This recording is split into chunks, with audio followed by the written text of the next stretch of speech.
Okay, applicant number 1, Patricia de la Cruz. Present. Okay, applicant number 2. Applicant number 2? May applicant number 2? Yes, ma'am, meron. So, wala siya right now. And I hope pasok ang fang quality sa inyong qualifications. Ma'am, I'm sorry if I'm late. Nasira po kasi yung elevator kanina, kaya naghagda na lang po ako at tumakbo na lang po ako. Ma'am, I'm still qualified for the interview. Your reason is valid. So, kayong dalawa, sundan nyo ko dahil hinihintay na kayo for the interview. Halina kayo. Ikaw ang applicant number 2? Patricia? Hanggang dito ba naman?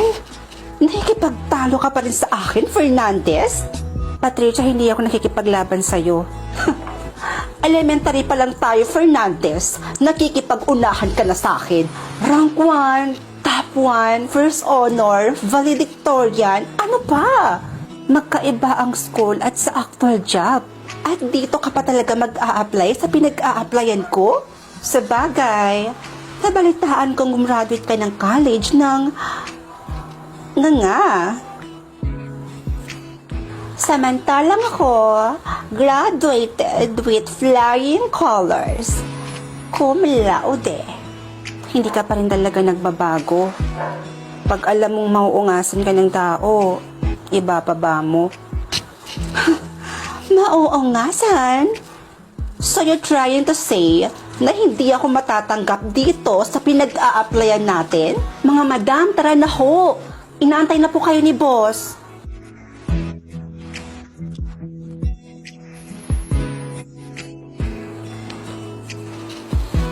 Huwag kang pasisiguro, Fernandez. Dahil sa ACADS at sa writtens ka lang naman magaling. Pero sa performance, leadership, at sa extracurricular, taob na taob kita. I know, pero somehow, sa strategy, concept, unique ideas, at sa vocabulary, alam kong mas lamang ako sa'yo. So good luck na lang. Pero payo ko sa'yo, bumili ka na ng tissue. Dahil mamaya, iiyak ka.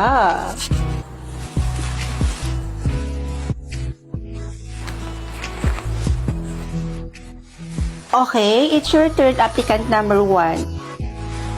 Pasok ka na.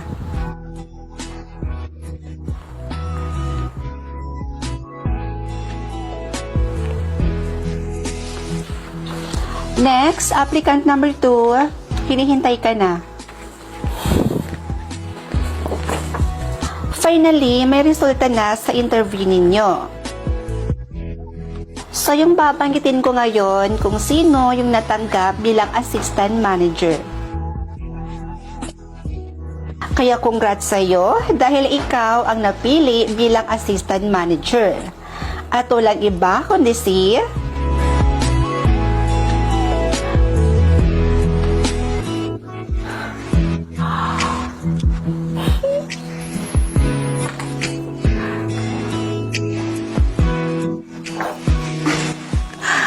Yes! Ako nga yun! Ang pinakamaganda at pinakamatalino sa lahat. Okay, thanks.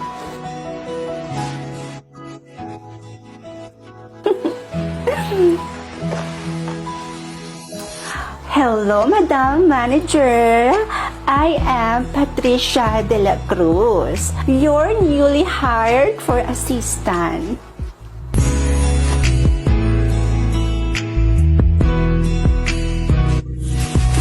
Oh, nandito ka na pala. It's nice to see you again, Patricia de la Cruz. Ikaw na naman? Teka, ano ginagawa mo dito? Ang kapal talaga ng pagbumukha mo, no? At ang desperada mo. Hindi ka natanggap dito, di ba? Ako yung natanggap dito bilang assistant manager. Kaya ano pa ginagawa mo dito? Eh, sino ba kasing may sabi sa'yo na assistant manager ang inaplayan ko nung araw na yon? Manager ang inaplayan ko noon at hindi assistant manager.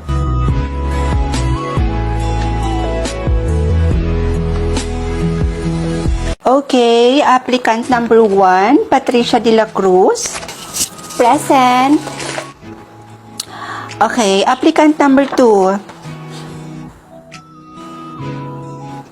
Applicant number 2? May applicant number 2? Yes, ma'am, meron. So, wala siya right now. And I hope pasok ang fang quality sa inyong qualifications. Ma'am, I'm sorry if I am late. Nasira po kasi yung elevator kanina, kaya naghagda na lang po ako at tumakbo na lang po ako. Ma'am, I'm still qualified for the interview. Your reason is valid. So, kayong dalawa, sundan niyo ko dahil hinihintay na kayo for the interview. Halina kayo. Ikaw ang applicant number 2? Patricia? Hanggang dito ba naman? Nakikipagtalo ka pa rin sa akin, Fernandez? Patricia, hindi ako nakikipaglaban sa'yo. Elementary pa lang tayo, Fernandez. Nakikipag-unahan ka na sa akin. Rank 1, top 1, first honor, valedictorian, ano pa? Magkaiba ang school at sa actual job. At dito ka pa talaga mag-a-apply sa pinag-a-applyan ko? Sa bagay, nabalitaan kong gumraduate ka ng college ng... nga. Samantalang ako, graduated with flying colors. Cum laude. Hindi ka pa rin talaga nagbabago. Pag alam mong mauungasan ka ng tao, iba pa ba mo? Mauungasan?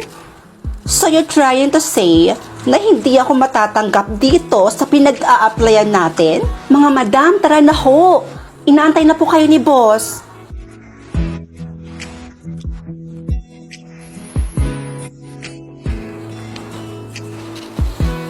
Huwag kang pasisiguro, Fernandez.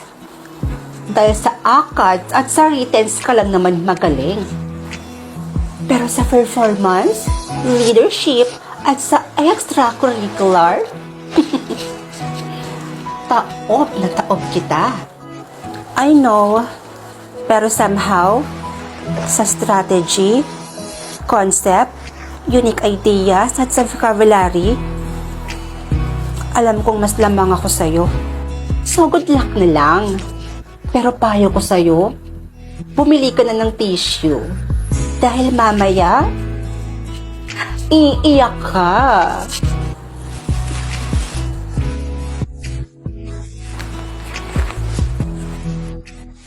Okay, it's your turn, applicant number 1. Pasok ka na.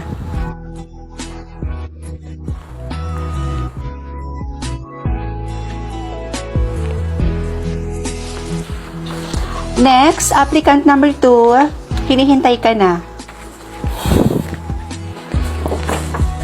Finally, may resulta na sa interview ninyo. So, yung babanggitin ko ngayon kung sino yung natanggap bilang assistant manager. Kaya congrats sa'yo dahil ikaw ang napili bilang assistant manager. At walang iba kundi si